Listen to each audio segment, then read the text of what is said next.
السلام علیکم ورحمۃ اللہ وبرکاتہ۔ سامعین و ناظرین، آج میں آپ کو اس ویڈیو میں عبد المنان نام سے متعلق بتاؤں گا کہ یہ نام رکھنا درست ہے کہ نہیں اور اس نام کا معنی کیا ہے۔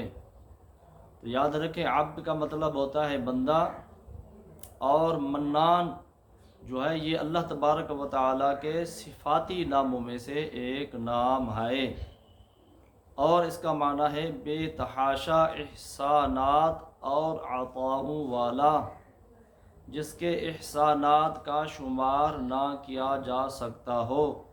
تو اس لیے عبد المنان نام رکھنا درست ہے، کیونکہ اس کا معنی ہے منان کا بندہ، اور منان کا معنی جو ہے میں نے آپ کو بتا دیا ہے کہ بے تحاشا احسانات جس ذات کے ہوں، اور بہت بے تحاشا عطاؤں والا، جس کے احسانات کا شمار نہ کیا جائے، اس کو کہتے ہیں منان۔